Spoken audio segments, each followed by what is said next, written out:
This is the first time I've ever done it, so don't judge me too heavily. So what we'll do is I'll do a quick intro on everyone, and then each creator will have a few minutes to talk about their own work. Then we'll have a bit of a chat just about the general process, and at the end you guys will get the chance to ask any questions as well, so keep those in mind. My family. Hi. My family is a comic creator that focuses on protest, activism, social history, pop culture and fashion. In 2016 she put together the Draw the Line project, where more than 100 comic creators put together action that you can take if you're not a big fan of the way that the current political environment might be. And you've worked for the Nib, Myriad Editions, and you've also self-published a bunch of stuff. Yeah. Cleo, hi. Cleo is a London-based illustrator, originally from Manchester. Excellent. I'm from the north as well, so yeah. Cleo's work has themes that surround labour and identity, and it's mixed with a really fun and unique, you called it a goofy art style.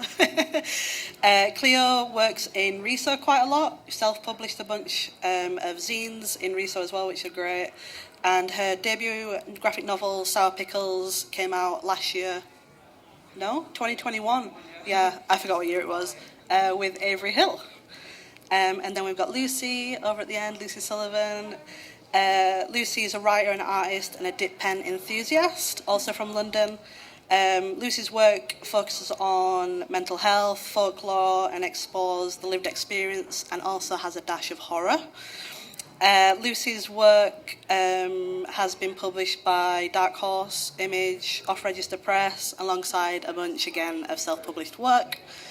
And then finally we've got Alex, Alex Potts. You have been self-publishing for over 25 years, yeah. You told me, which is wild. Not very well. Alex's works falls within the dead centre of the mundane and the surreal, which was your words. Yep. Alongside Alex's self-published work, he has put out hundreds of comic pages on social media during COVID, which are all free to access and are a lot of fun.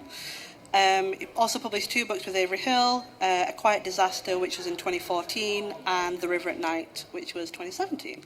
Yeah, it's cold in The River at Night. Oh, God, sorry. Yeah, that's my terrible typing.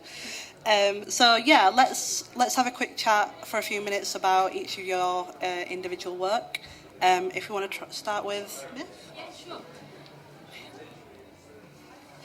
Oh, thank you very much for that introduction. So my work in progress is called The Noisy Valley, and it's based around true stories of protest in the Rhondda Valley in South Wales.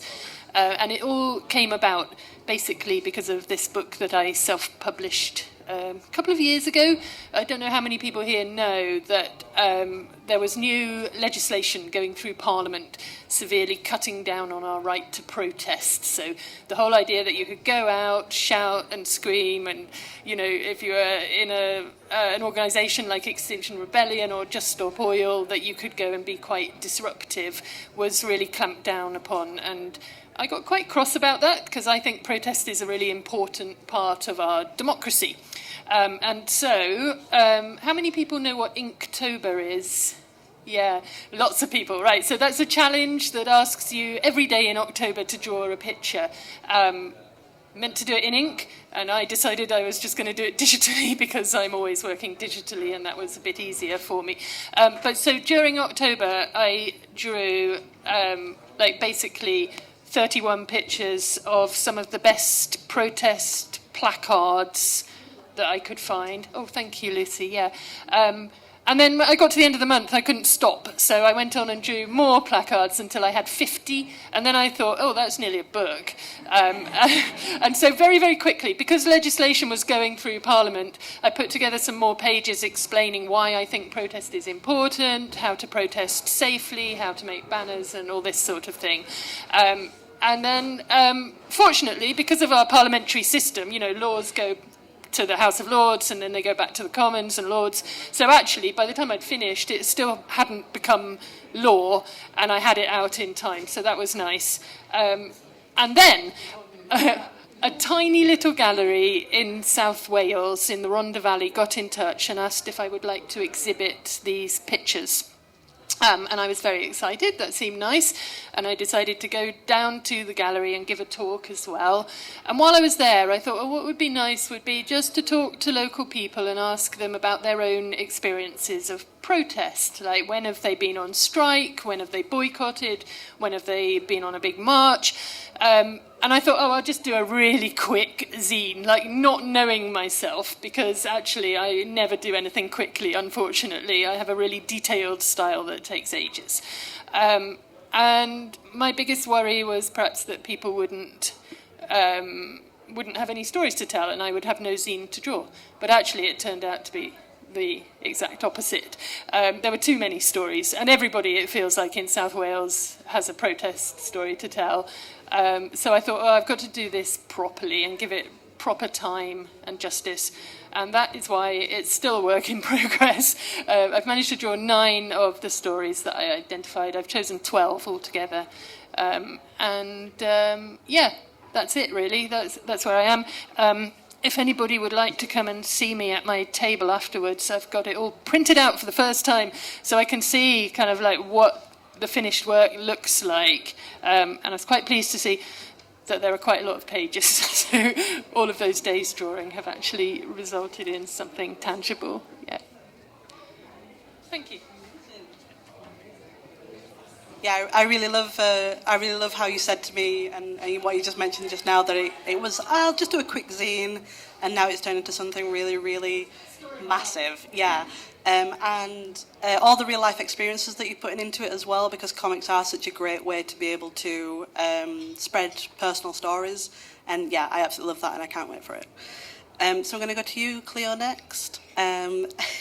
You told me that your next book started out as a joke between you and your sister. Yeah, I'm excited to hear more about it. Yeah, so my next book is I think it's a work in progress title, so I don't know whether it'll change. I guess it depends on kind of when I've done a bit more of the visuals. But it's called Kill the Dream, and basically it did start off as a joke between me and my sister, where we both watched that Ari Aster film, Hereditary, separately, and then we kind of went to each other like, did that kind of remind you a bit of our mum? And it was yeah. So kind of just how that kind of came about was just, we had quite an unconventional childhood. So I've done a comic about it called Is It Vague in Other Dimensions? But yeah, my parents are very new age hippies, but to an extent where they would host alien abduction support groups in our house, and they're very into that scene. So growing up with that kind of belief system, that I don't believe in it now, but you're kind of really, I mean, that's just one part of their kind of beliefs. But there's a lot of other quite strange things. So we kind of joked about that, because obviously I'm not sure if you've seen the film. It's about one of the characters' mums dying and then being actually implicated in a very bizarre cult ritual. But that's a more extreme version. I just thought it was very rare to see a family dynamic that actually had something a bit relatable in the bizarre paranormal world.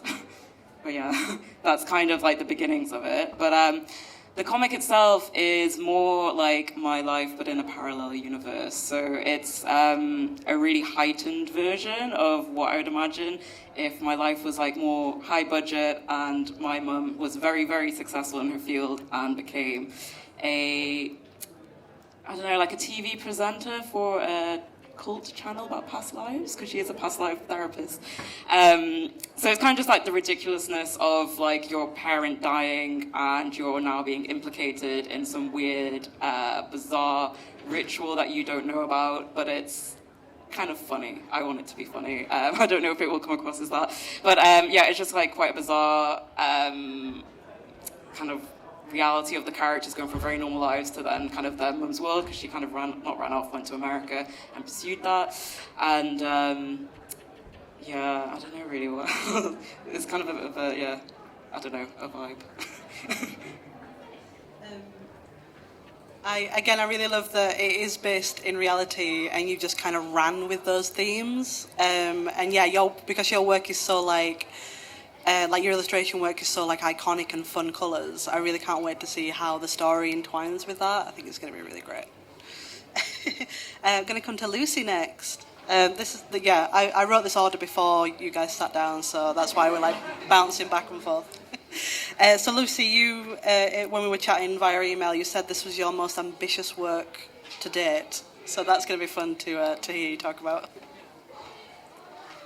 So I've got 2 work in progress at the moment. First one I can do really quickly is the 2nd edition of Barking, which I'm thrilled to say will be with Avery Hill. Yay! Comes out, I think we're looking at February or March next year. New cover, everything, very exciting, but same story.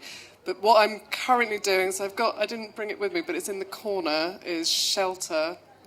That's the one. Thank you. So that's a folk horror. It's based on I have quite an unusual family as well. I grew up in West London. My dad his family came from Ireland, settled in West London, and the sort of diaspora that comes with that with Ireland is a lot of believing in everything, fairies, pixies, goblins, God, things that, it all comes in together in equal amount. My dad didn't believe in God, but everything else.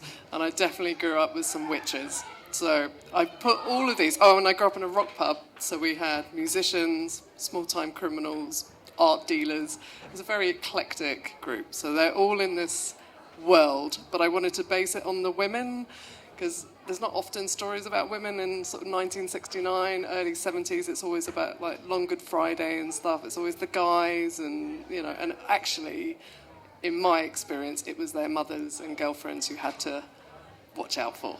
So I have these women, and I have a woman called Mammy McGee, and if you have a problem, you can go to her and she will fix it, but for a price. So everyone is not quite what they see. So there's a lot of Irish mythology in it. I've just finished up, I had an Arts Council grant to develop it, so I got to do 12 days at the British Library, which was amazing, just researching. And then I started writing the script, and I thought it would be like the first one, which is only 30-odd pages. It's going to be about between 140 and 160, yes.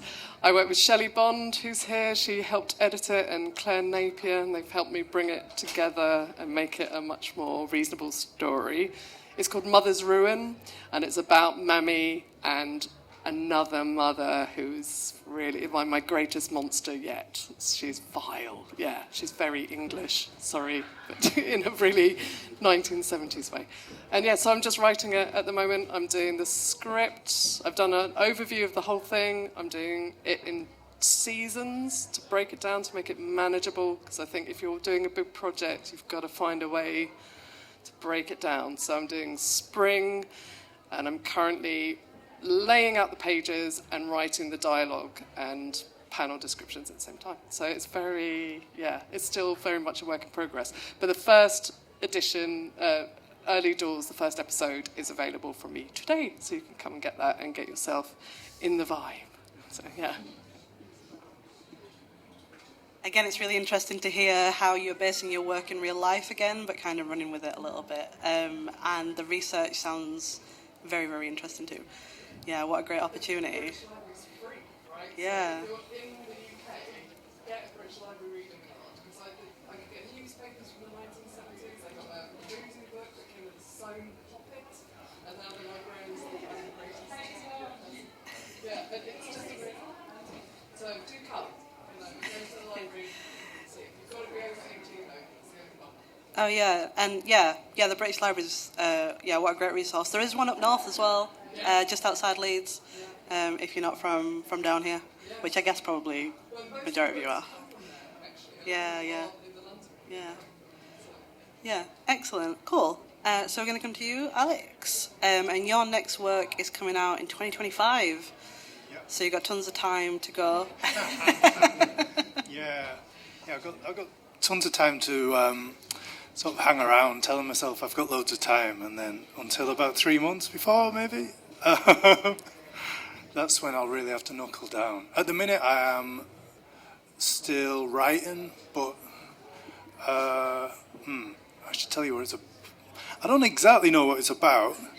I mean, it's very hard to describe.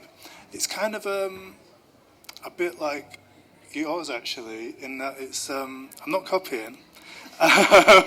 There's a kind of a different version of me in a different world where during the pandemic, this version of me, who isn't called Alex, and he's quite a lot worse than me probably as a person, but he moved to some city on the coast, you know, to live by the seaside, and since then he's kind of regretting it and struggling to find a way of living there, not really having any friends and stuff. I mean, yeah. I mean, there's good reasons why I didn't do that, you know. And so, yeah, I've started. The way I seem to work, I'll start with a place and the kind of feeling that goes with the place. So I've got this really kind of strong sense of the location and the main character, and I'm writing different scenes here and there throughout the story. I know where the plot's going to go, but I'm pretty much working at the beginning at the minute. There's the main female character who is also, she exists as a person in my head now. The rest of them don't quite yet, but I mean, I'm quite looking forward to that bit where you find out what they're like, you know? But you're seeing there's a few pages from it up here. I mean, I did do some proper pages in order to convince Avery Hill that it was, you know, I was serious. And did your we talked about the comic pages that you put out during COVID. Did that kind of inspire it? Did that kind of lead into it in any way? It did. It led into it more than inspired it. Basically, before COVID, I think I had 2 years. Oh yeah, there was the book that Avery Hill put out of mine last. It's Cold in the River at Night in 2017. After that, I had 2 years where I hardly did anything comics-wise. I think I did 8 pages in 2 years. And then when the pandemic kicked off, I don't know, it just started coming out, and I started putting stuff on Instagram and Twitter. And it really kind of freed up my process, because it was just about doing a page quickly and then putting it out there and then getting instant feedback. And I've just kind of got a bit hooked on that. And so that's why I'm still doing it now. Still aiming for twice a week, although, you know, not always succeeding. So it was just finding this nice, easy way of working instead of whatever I was doing before, which seemed harder, you know. Yeah, it kind of sounds like you've got like a nice flow where you're kind of like just letting yourself go with it. Yeah, exactly. Although at some point I've got to rein that in because I need a structure, you know, and that this method that I'm using on social media doesn't give you that. Well, if you read my work, you'll see. That'll happen 3 months before you go live. Yeah. There's something that structure there. Hopefully, yeah. Excellent. Great. Thank you so much. Yeah, it's really interesting to hear the kind of, you've got these characters in your head and you're kind of not 100% where it might go just yet. That's really, really fun. That's why writing's fun. Yeah, I'm really looking forward to seeing the finished thing. So we're going to go to just some general questions about each of you guys. I know I said this a few times. It's really interesting to hear that a lot of your inspiration and the foundation of your stories are coming from real life. So whether it's from yourself or from your background or from the people that you've met. And so I kind of want to come straight back to you, Lucy, where you were talking about your research.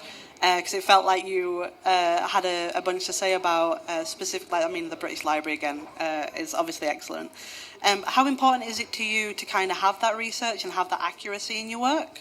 Yeah, I think especially if it's because it's era specific. I think I had to really nail it, because you don't want to have a reader who's like, well, actually, I was alive in 1970, and you'll find that we didn't get those packet of crisps, you know. And you do get people, and I don't want anyone to be taken out of the story, because there's a lot of weird stuff. I mean, this book is so weird that I stopped when I was writing it the other day to go, this is so bizarre, because there's a lot of Celtic mythology in it, and it's getting that, which was fascinating, because actually it's an oral tradition. So when they started writing it, it was priests, English priests came over, started writing it down, and different areas, it's all geographic, so you have a story to tell you which hill to pass in order to get to that water.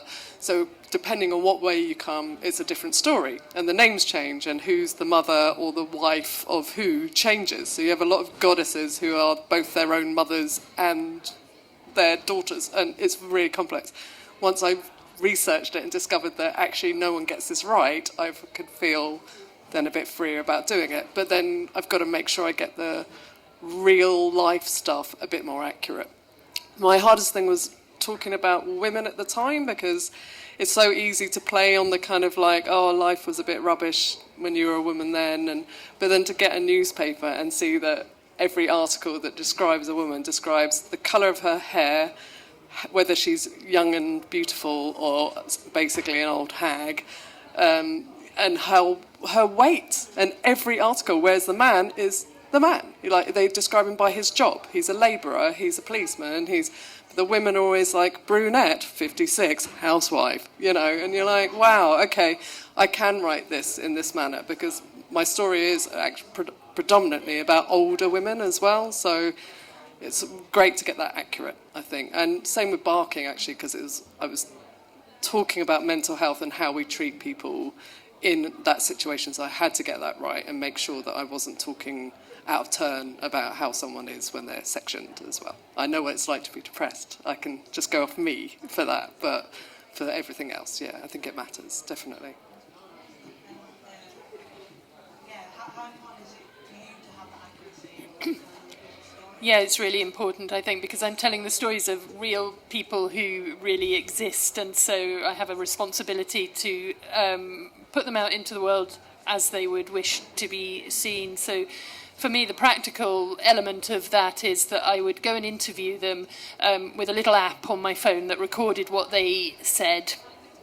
Then I would go away and pull out what, if you're talking to somebody for 45 minutes, an hour, that is a lot of material, and that would be far too much for one comic. So pull out the little thread of what I wanted to say, and I would put that in a script, and then I would send it back to the subject of the story to ensure that I had actually, sometimes people say things, but actually it's not quite what they meant. So I want to catch that before I start drawing, because you don't want them coming back once you've finished all your lovely drawings and them going, actually, can I change this to something where the words are actually going to take you much more space to fit in around the pictures.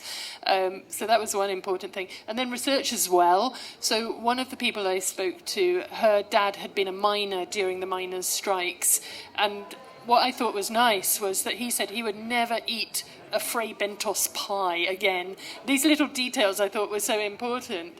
And the reason was that people would be sending food parcels from all around the world. And he was like, oh, there was always a bloody Fray Bentos pie. I had them stacked up under my bed. And, like Lucy, when I wanted to draw that, I wanted to draw Fray Bentos pies as they were in the 80s, but they've been through several redesigns since then. So in the end, I got in touch with the Museum of Design, the Museum of Brands, who were really, really helpful. Went into their archives, found an old Fray Bentos pie tin, photographed it and sent it to me. Too young, it was like literally It's a pie in a tin. Yeah, You stick the whole thing in the oven and open it with a can opener. You didn't see me pointing at myself, but my dad was a miner in the strikes as well.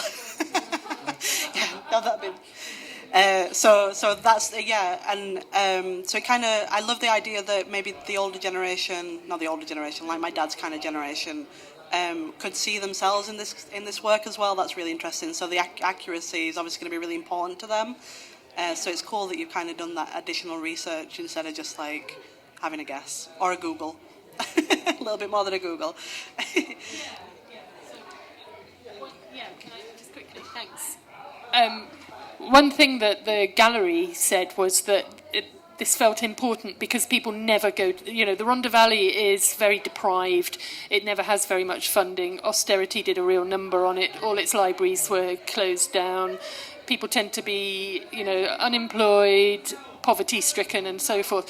And so they just said it was just so important to just go and listen and put these voices out into the wider world. And you're right, there's a whole range of different ages and demographic backgrounds. Yeah. Excellent, thank you. So I'm going to come to you guys, Cleo and Alex, because you kind of touched on it, Alex, that your work is kind of similar in terms of it being based in kind of reality, but kind of not. I kind of love to know where you decide, cool, this is the thing about my life that I'm going to run with in your work, or what was it that kind of made you decide, I'm not going to write this as an autobiographical thing, I'm going to make it a little bit more fun? Does that kind of make sense? Yeah, I think just because you have more freedom when it's not really directly about your life, and you can kind of build. I think for mine, because it's like maybe like a genre switch. So it's like some serious bits of like real, like family dynamics, but then you can add in like ridiculously and like jokes, and you can actually play around with it and like change the tone a bit. So it's not like a miserable book, because I don't want it to be miserable. I kind of like.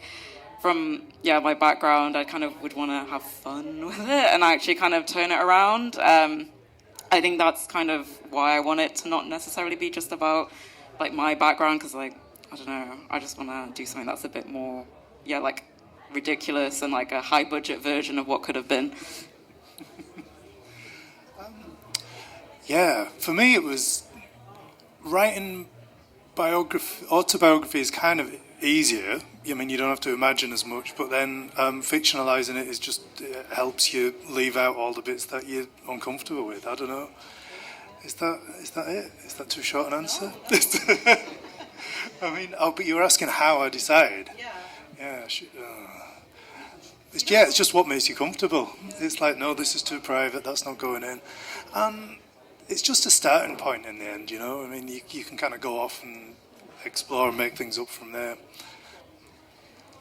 Yeah, so I write autobiographical work at the minute, and it's very vulnerable, and so I can see the idea of just being like, you know what, I'm actually going to fictionalize this a little bit and kind of twist that story a little bit and make it not directly about me.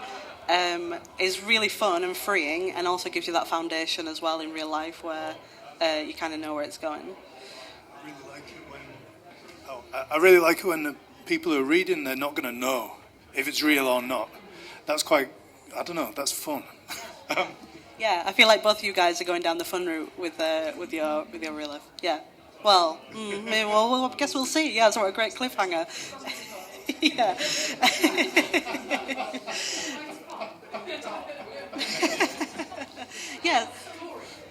Yeah, great cliffhangers towards your guys' work. So we're going to kind of open up to some questions if anyone's got anything, if you want to stick your hand up. Don't feel too much pressure. Yeah? I'll come. Can you? Yes, sure. I don't know if it can stretch. Yes. Hi. Thank you for your presentation and for giving us an insight on your work. I wonder whether you want to have a political impact or a societal impact with what you're doing. Thank you. I feel like, yeah. I think I might be the obvious answer to that, yeah. So I suppose all of my work in the past few years has been a bit political, with the Draw the Line project as well. That was bringing together artists, drawing sort of one action that you can do if you're unhappy with the current political climate. And that came out for me from a feeling of like, oh, I'm just a comic artist. Like, all these dreadful things are happening in the world. Often when I was drawing, I'd have the radio on, and so I would hear the news, and at that time it was Brexit, refugee crisis, Donald Trump being elected, people becoming more and more polarised. And, as a comic artist, well, what can you do? Well, you can actually change minds, I think, in a very compelling way, because comics are beautiful.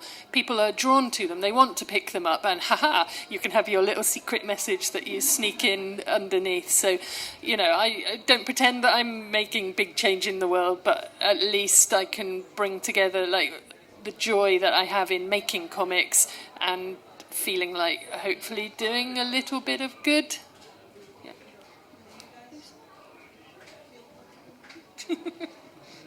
I think mine is probably not overtly political, but there's certainly social discourse, talking about mental... I do like to talk about things that I think are still a little bit taboo, or characters that might not get the shine of light on them a lot of the time. But I think all work is political in some regard. There's always an element, because you're still bringing yourself into those stories, even if we're hiding behind us. I'm certainly all over the next one, but it's a cast of Irish diasporic women, but they're all me, right? They all live in here.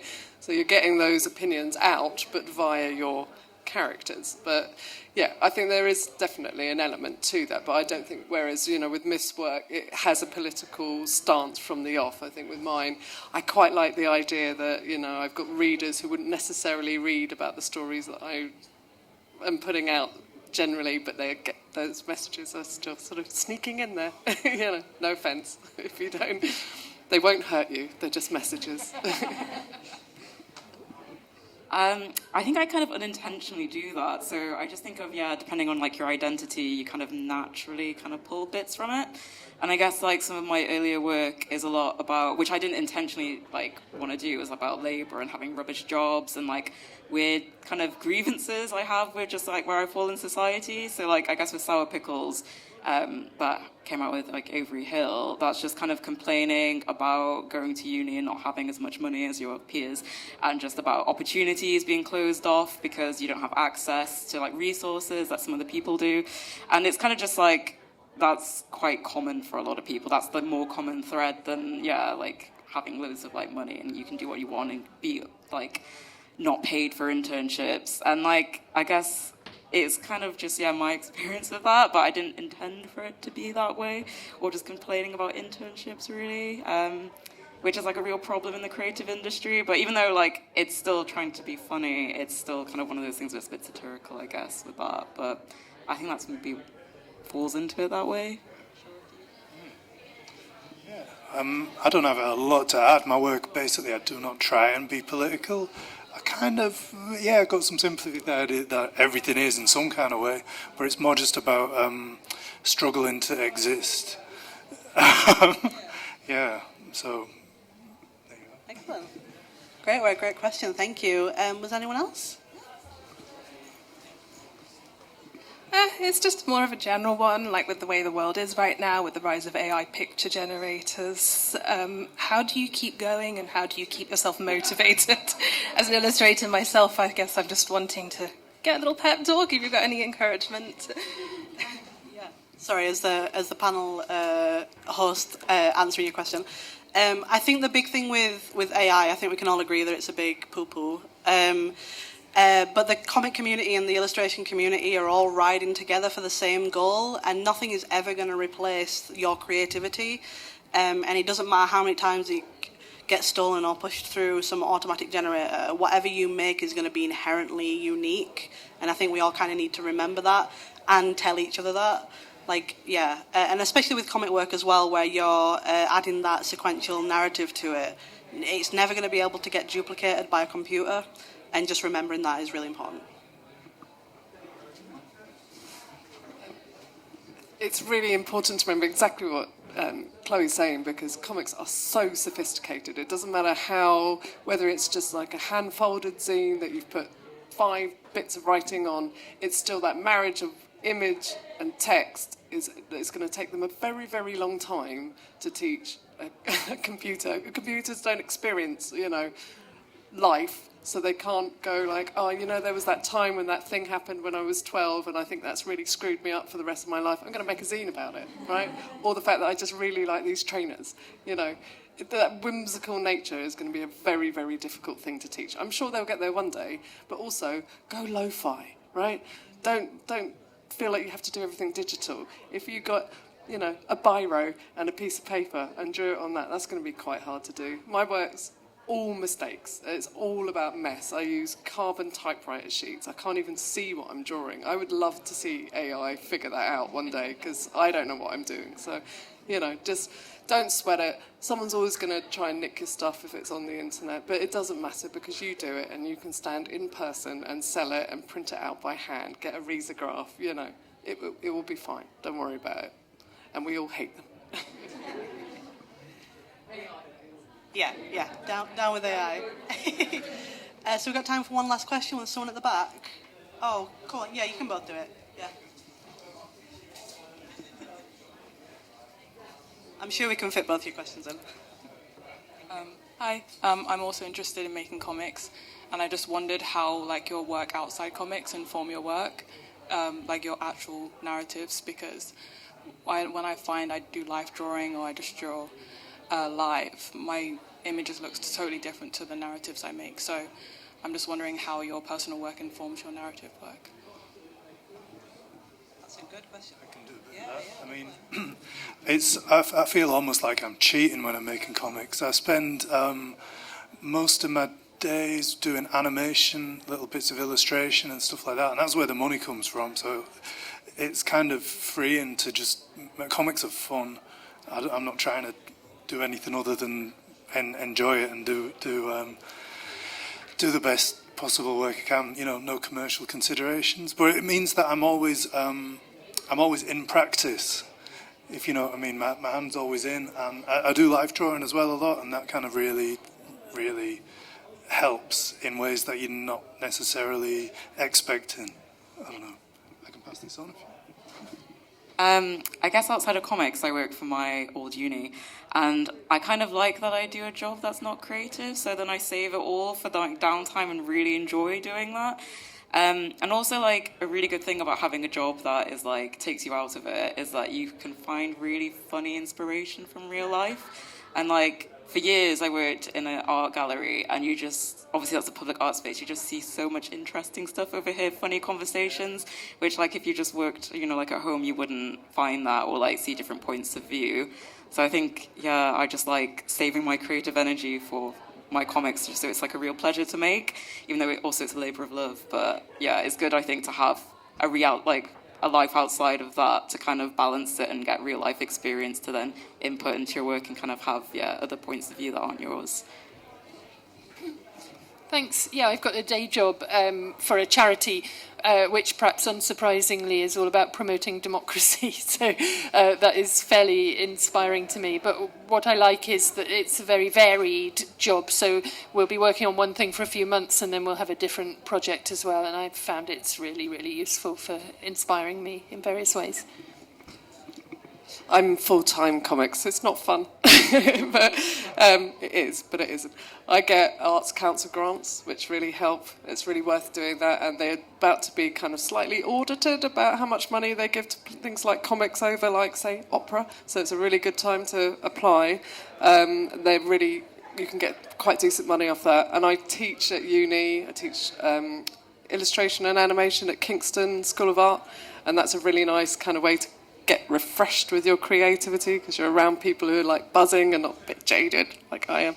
But also I grew up in a pub, and then up until my late 30s I worked in bars, and I am forever drawing on my experience of waitressing and bartending and all the things I learnt from that. In fact, even bartending's really great for tabling cons because you're used to talking in loud spaces, and everything you're doing now will inform what you're doing.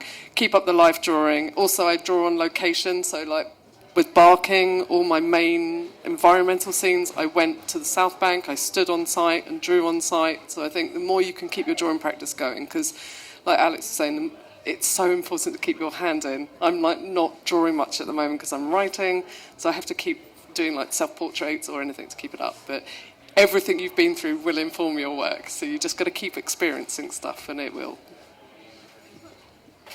Thank you very much. Yeah, I want to quickly do the last question if you want to come up.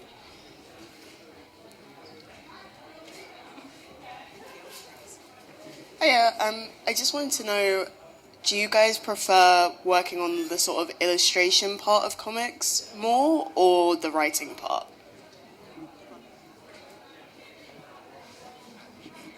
I actually really struggle at writing. I don't know if it's just because of being dyslexic and stuff. Like I just find that quite hard. So I have to do a framework that's really rigid to then kind of plan out how I'm going to do the process.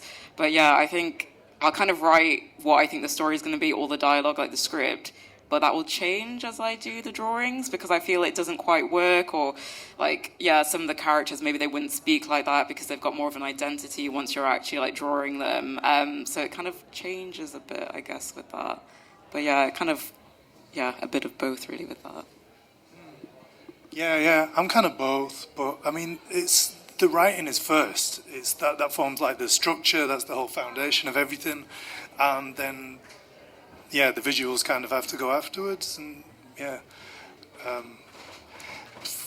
I had another thought about it. Thank you. So I write in my day job, so the writing part comes fairly easy to me. And I'm really quite envious of some comic artists I know who begin with the visuals because, obviously I enjoy drawing and I can draw, but that feels like the harder part. So I write the script first and I work from the script, whereas I know other people will start with a vision of how they want it to look and often come up with really, really beautiful work. And I bet that's how you work, Lucy.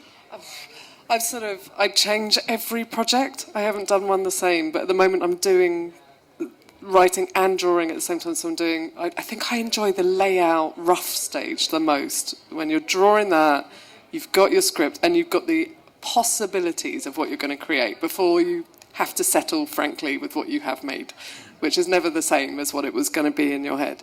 But I found the writing this time really taxing because it's so complicated. And days where I just pulling my hair out, just like, this is awful. I had meetings with Shelley going, oh, this is really boring. Why am I making this boring comic? And she'd be like, it's fine, don't worry, it's quite interesting. We'll make it better. It will come and go, But I do love when I've got the roughs and I've got it ready to go and I can just get my carbon out or my watercolours and then just fling on music, sing really badly and just draw all day is an absolute pleasure. So I think it depends if you're more than a writer first or artist first, and I think I'm probably an artist first, and then I have to, structure, get that in. So you find which one you are, especially if you're going to be a cartoonist and do everything, find which one you are, and work on the other one to get it kind of moving in the same way, right? Hey, I want to contradict what I said before. And I remember this work I do on Instagram. It's almost like improvising, and that is drawing and writing at the same time. In fact, I don't know if anyone's ever done like a jam comic where you draw one panel each and pass it round. It's like doing that with yourself. Write something, then draw, and don't think about what's coming next until you finish drawing it. Then you write something. Don't allow yourself to have any ideas until then. And it means the whole process kind of weaves together, and you're doing both at the same time. And that's exciting and fun as well.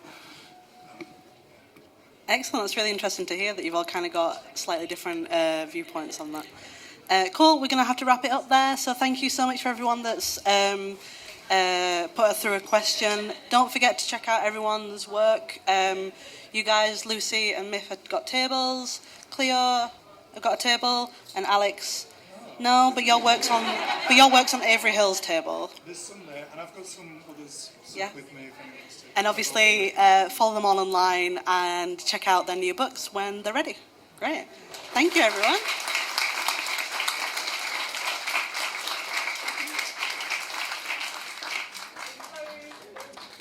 Thank you.